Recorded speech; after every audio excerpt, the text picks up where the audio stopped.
guys, it's Kelly and today I've got another swatch review for you. Today we are looking at the Zoya Summer 2020 collection, which is called Splash. So I've got 12 brand new polishes to show you guys today. We've got a nice healthy mixture of creams and shimmers, and we also even have a little iridescent glitter topper, which I'm totally loving, spoiler alert. And they're all in really gorgeous bright shades for summer. So if you guys haven't heard of Zoya before, they are a mainstream salon brand that is known for being 10 free, meaning they are free of 10 of the dangerous chemicals that are found in nail polish, and they are vegan friendly. So before we go ahead and get started with the swatches, I have a quick disclaimer for you guys, and I have a good reason for it, I promise, but I have decided that from now on I'm going to be swatching Zoya collections with their Z-Wide flat brush. I have talked to you before about the Zoya Z brush that they came out with, I think it was last year. Basically, the bottle brush that comes with the polish is a round skinny brush, but they did come out with a wide flat brush that you could purchase separately, and it just screws into the bottle of polish. I've talked to you guys before about how there is an upcharge for buying the wide flat brush, which I do prefer, and that's kind of frustrating for me. However, I have been told and strongly hinted at that they are figuring out a solution for it. And I also wanted to do this because I feel like my reviews are being negatively affected by using the skinny brush, and honestly I think it doesn't matter which brush I personally prefer. I want to be able to talk to you guys about the formula and all that stuff without having that skinny brush negatively affect my judgment and also negatively affect my application. So if you're a person who prefers the skinny brush, it's still the same formula, it's just you're gonna have an easier time with the skinny brush. And if you're a person who prefers the wide flat brush, you're gonna actually see how it performs with the wide flat brush, so you're gonna know that it's not just the formula that I struggle with, it's just that brush that I struggle with. So hopefully that makes sense for you guys. But yeah, I just feel like if they are gonna be hopefully changing it soon anyway, I figure it's probably better to just start using it and then feel like I'm giving you guys a more honest review of the actual product rather than the brush that I'm using for it. That's my little disclaimer for you guys. Hopefully you won't be too mad, but let me distract you with pretty polishes, so roll footage. So as always, I am using base coat underneath all of my swatches just to protect my natural nail and prevent any stains. This is the Cuccio one. I'll link it down below if you guys are interested.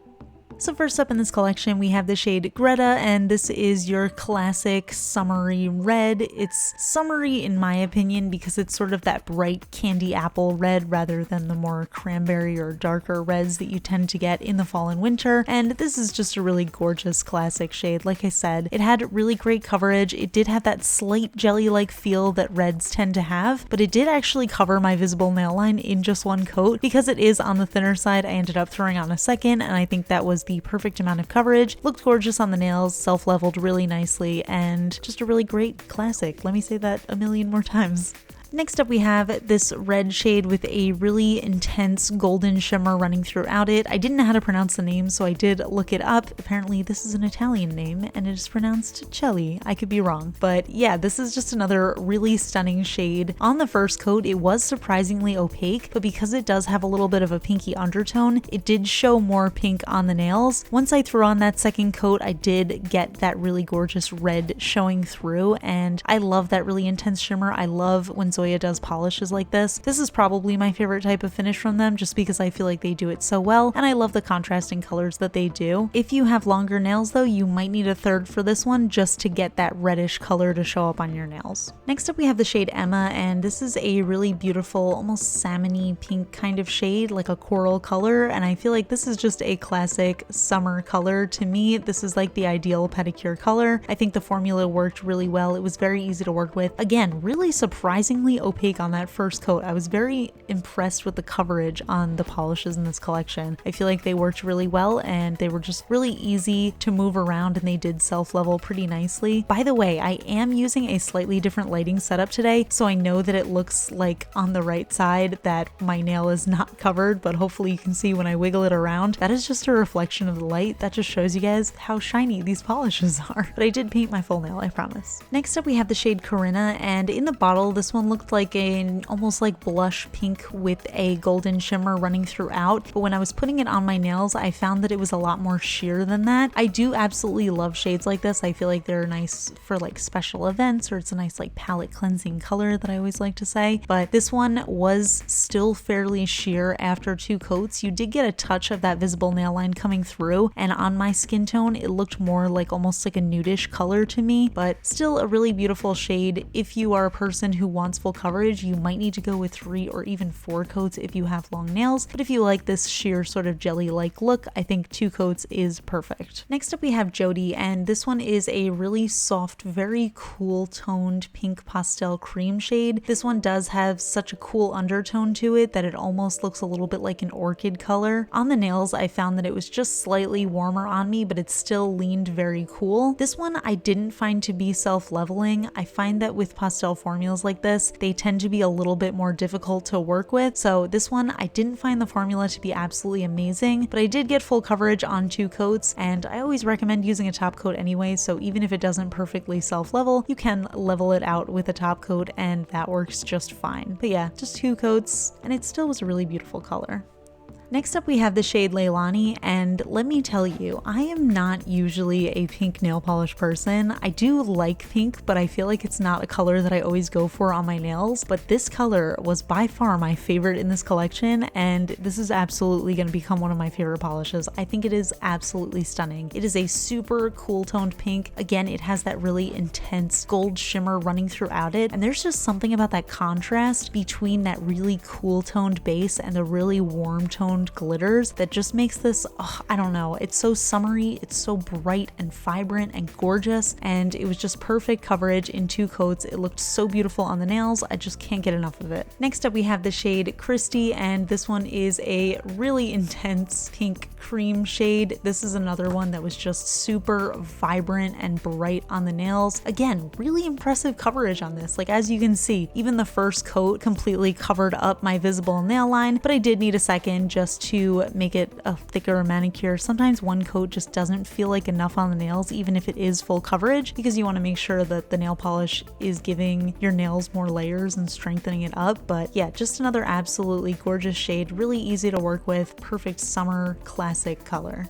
Next up we have the shade Jessica, and this is a really rich purple cream shade. On the first coat, you can definitely tell the undertones of this. Sometimes I struggle with figuring out the undertones of a color, but I always find that doing the first layer and seeing the sheer version of the color definitely helps. Like, you can see this definitely has a little bit of like a warmer undertone to it when it's sheer against my nail. Once I threw on that second coat, I was able to get full coverage, but I was kind of surprised because I thought out of all the full coverage colors that we've seen in 1 coat so far, I was kind of expecting this one to be full coverage on the first coat as well, just because it's so dark. So I was slightly disappointed in that, but you guys know that I always love purple anyway, so I can't resist this one. I'm not always a fan of warm toned purples, but I think this is nice and summery and bright. Next up we have the shade Marin, and this is a really beautiful, rich, intense primary blue. This was another one that just did not give me that full coverage on the first coat that I was surprised by, but I mean, I guess that shouldn't really matter because I am doing 2 coats for full coverage anyway, even on the ones that are 1 coaters. But with 1 coat opacity polishes, it's always really nice because you know you can use those for nail art and they'll show up really easily. But regardless, I think this is a really beautiful color. I do love wearing just a primary blue on my nails, and I feel like this is a great option. It was self-leveling, just a tiny bit sheer though. You might need a 3rd coat if you have long nails. Next up we have the shade Harbor, and this is another one that I was really excited about, and it absolutely did not disappoint me. It's just a really gorgeous, intense, minty turquoise cream shade, and I think it applied really smoothly. I think the color is absolutely stunning. Oh my gosh, talk about a perfect summer color. This one spoke to me. It was a little bit too sheer on the first coat, but it did give me full coverage on the second. It wasn't as self-leveling, but I still think it applied really nicely. But yeah, this color is giving me all the summer vibes. It's making me want to paint my nails and go to the beach and just, I don't know, relax in the sun.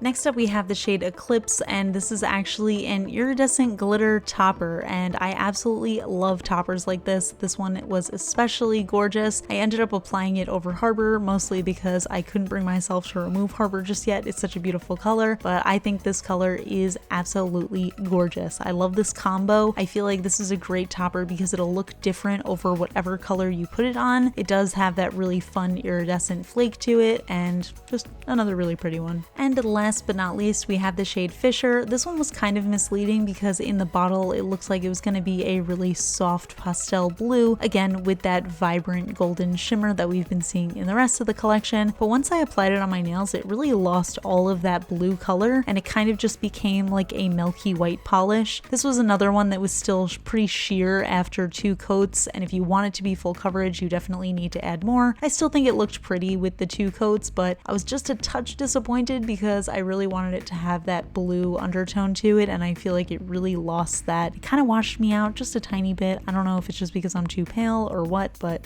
I don't know, not my favorite. So yeah, those are the polishes, and like I said, I do have a lot easier of a time using that flat brush. I feel like it just applies a lot smoother for me. But again, if you are a person who prefers the skinny brush, you still have the option of doing that. That is the default option on the website. Sadly, as of right now, you do have to pay an additional charge to get the Z brush. If you buy the brush on its own for previous purchases, it is $2 USD. But if you are purchasing it with the polish, there are a lot of times where it is free with new collections, but I believe the majority of the time it does cost 50 cents per brush if you are buying it at the same time as buying another polish. So hopefully, like I said, they will be changing that soon, and like I said, it was strongly hinted to me, so I have a feeling it's coming sooner rather than later. But yeah, overall, I really liked this collection. I thought the colors were really pretty. It's funny because when I saw the polishes, I was like, this is almost exactly the same as their summer 2019 collection, but then I looked back and I realized it was actually not. It's similar in that there's like a heavy focus on the reds and the pinks, and then we have like a purple, a blue, and a teal, but they're all very different variations of those shades. I do honestly still like them both. I think I prefer this collection a little bit more just because the colors are a little bit bolder and a little bit brighter and more saturated. I do think this collection is really fun, but you know, it's nothing crazy unique or anything like that. It's just a really good solid collection of mainstream polishes. So these polishes are available on the Zoya website for $10 USD each. I'm gonna link the website down below for you guys so you can check them out. And like I said, there is currently an additional fee for the Z brush, but I'm gonna link that down below for you guys as well so you can check that out. But yeah, I would love to hear your thoughts, what you think of this collection, whether you prefer the Z-Wide flat brush or if you prefer the skinny round brush that it comes with. Let me know in the comments. You know I love talking to you guys. If you enjoy my swatch and reviews, please give this one a thumbs up, and if you're not already subscribed to my channel, please consider subscribing. I put out new videos every Tuesday, Friday, and Sunday. But yeah, so that is it, and I will see you guys in the next video. Bye! So nobody's gotten mad at me yet for using the cop out of my fun fact. Every time I dye my hair, I just tell you guys my fun fact is that I dyed my hair. So I'm just gonna go ahead and keep on using it. But yeah, so fun fact, I did dye my hair another color. I did a whole vlog on it. If you guys missed it, I will post it up here. But yes, so I did do a dark purple to my hair, and like I told you guys, I think in a recent fun fact, I haven't bleached it in a really long time. So it is getting darker and darker because obviously my natural hair color is dark brown, but I did use a for brown hair coloring. So I also did, I don't know if you can see it, I'm looking in a mirror right over here. Yeah, I did this little fun patch of teal as well because I don't know, I just felt like it. I don't know, I really like the combo. I feel like the purple and teal is a good look, so I'm actually pretty excited about it. I feel like it looks pretty cool. It definitely stains like my ears and my neck and parts of my face and my hands, but I always think it's worth it because obviously I love coloring my hair. Hope you guys like it, and I'll talk to you later. Bye!